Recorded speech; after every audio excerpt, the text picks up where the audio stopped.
Saya mau tanya, ini hadir semua ya? Halo? Sudah hampir semua, Pak. Ini 80 lebih nih, biasanya kan sekitar 50 sampai 60 aja yang dua kelas ya. Ya, tapi tidak apa-apa lah kalau ini kan pembangunan pertanian kan ini bisa ini ya. Yang sulit bagi saya kalau ngajar itu kalau ngajar yang hitung-hitung ya. Ini konsep, tapi ada sih hitungannya kalau mau dibawa ke arah penelitian ya. Atau nanti didalami di mata kuliah metodologi penelitian saja ya. Ada kalau mau menulis pembangunan ya, pembangunan misalnya apa ya? eh, ada mahasiswa saya kemarin merencanakan ya strategi pengembangan agribisnis padi di Karawang ya. Itu mengarah pada minatnya itu adalah pembangunan pertanian kalau itu. Ada hitung-hitungannya dari cara hitungnya gimana dan seterusnya ya. Ini ada yang baru masuk ya. Oke, kita lihat kembali ke materinya. Masih banyak ini ya, jadi dibaca sendiri aja di sekaliannya. Ini lamban terlalu banyak penjelasan dari saya ya. Yang ini ya, perubahan dalam pembangunan pertanian, perubahan perbandingan kekuatan, dan perubahan hubungan kekuasaan ya. Ada di sini kaitannya dengan lahan dan modal ya. Pembangunan pertanian akan mendorong ke arah penguasaan lahan dan modal. Nah, kalau lahan-lahan pertanian itu seharusnya jangan hanya terkonsentrasi pada sekelompok orang. Misalnya ya, kalau kita lihat ya, mungkin adik-adik sudah pernah mendengar, kalau orang di Karawang itu satu orang bisa memiliki sampai ada yang 60 hektar ya, satu kakak gitu ya.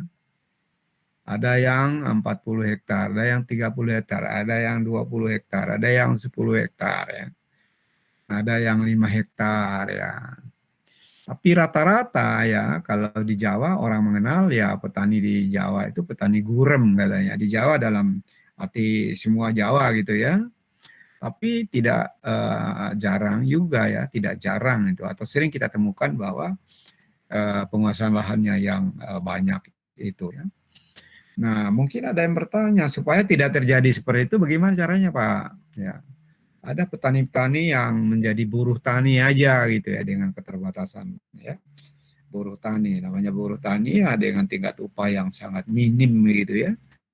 Dan untuk mau bangkit menjadi sejahtera dan ya itu kan susah jadinya ya. Dulu ada upaya untuk bagi-bagi lahan ya. Dengan konsep atau zaman itu ya kalau zaman awal dulu ada memang ya awal-awal merdeka atau bukan sebelum merdeka itu ada land reform ya.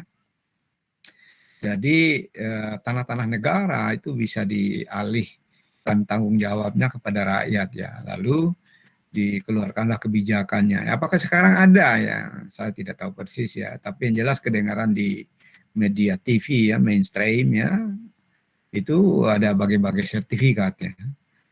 Jadi rakyat-rakyat yang sudah mengklaim penggunaan lahannya dari dulu sampai sekarang ya berpuluh-puluh tahun ya keturunan itu menguasai lahan walaupun tidak didukung oleh keberadaannya pengakuannya secara formal lewat sertifikasi ya.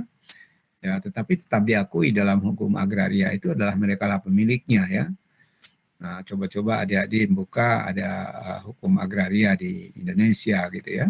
Kalau lahan-lahan yang kekuasaan fisiknya selama bertahun-tahun ya, berpuluh-puluh tahun itu diakui oleh negara ya. Nah, adik-adik bisa belajar ya kasus yang terbaru ya. Ada apa istilahnya itu mau dicaplok ya lahan rakyat ya sekian penduduk di sekitar apa di sini nih di Bogor ini ya yang di situ ada Rocky Gerung Rocky Gerung ya mau diambil ya oleh perusahaan pengembang ya ya apa Sentul apa ya perumahan Sentul City ya Pak ya. Nah itu lagi heboh itu ya. Nah, sehingga kalau orang membuka hukum agraria ya harus malu ya jangan sampai dicaplok lah gitu. rakyat kecil hanya mencari kehidupan hari ini untuk makan hari ini, cari besok untuk makan besok, mau diambil lagi kayak itu kan membuat penderitaan yang luar biasa warga negara ya. Nah, mudah-mudahan tidak sampai terjadi lah. Nah, kemudian baca sendiri saja perubahan dalam pembangunan, dua perubahan produksi, produktivitas, dan pendapatan petani. Ini kan perubahan-perubahan yang ingin dicapai gitu ya di sekalian ya. Ya, produksi harus meningkat ya secara total ya. Kemudian produktivitas per kesatuan luas areal harus meningkat ya. Misalnya produktivitasnya dari tadi ya, kita bilang padi tadi, dari biasanya kan 4,5 ton per hektar meningkat menjadi 7,5 ton per hektar, bahkan bisa produktivitas sampai 10 ton per hektar ya. Itu perubahan yang diinginkan ya. Seharusnya saya bisa gambarkan kurvanya. Jadi teori perubahan teknologi yang bisa mendorong terbentuknya perubahan produktivitas.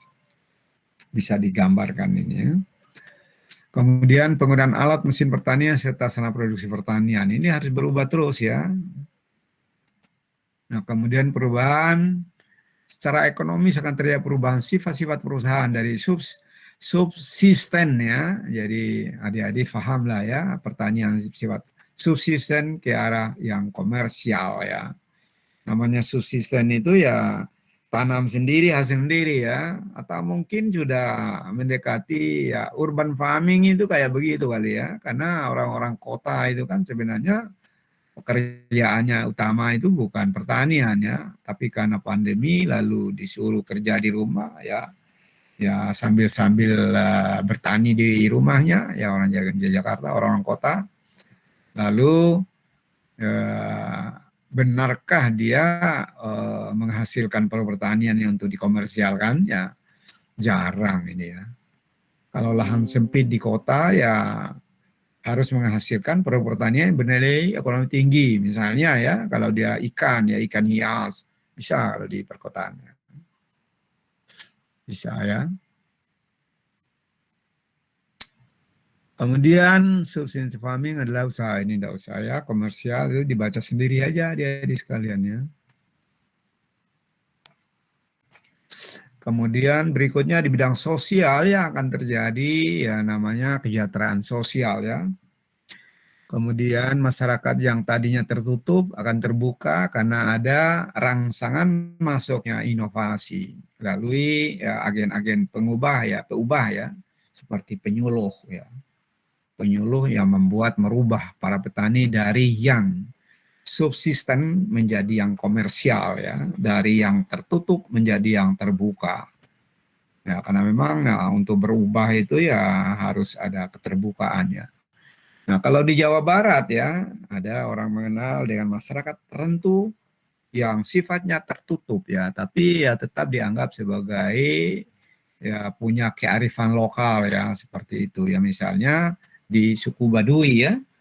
Suku Baduy itu kan masyarakatnya ada yang semi terbuka, ada yang benar-benar tertutup ya. Baduy dalam, Baduy luar. Baduy luar itu sudah ada perubahannya sedikit ya. Nah, itulah akibat pembangunannya. Jadi pembangunan itu akan mengarah pada perubahannya. Dari masyarakat yang subsisten ya, petani yang subsisten jadi komersial, maka tertutup menjadi terbuka ya.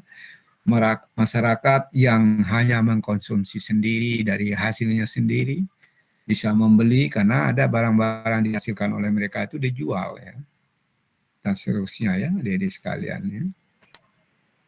Nah kemudian dibaca terus saja ini ya adik-adik sekalian ya, peran pertanian dalam pembangunan ekonomi ya.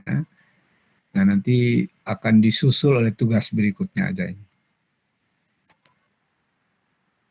Oke, sekarang sudah kita tutup saja kuliahnya, sudah waktu sudah lewat. Sampai jumpa di minggu yang akan datang ya. Terima kasih, saya tutup kuliah ini dengan ucapan ya, alhamdulillahirrahmanirrahim, billahi taufiq wal hidayah. Assalamualaikum warahmatullahi wabarakatuh, dan langsung kita pamit ya. Sampai jumpa. Waalaikumsalam warahmatullahi wabarakatuh. Terima kasih Pak. Waalaikumsalam. Terima kasih Pak. Sama-sama.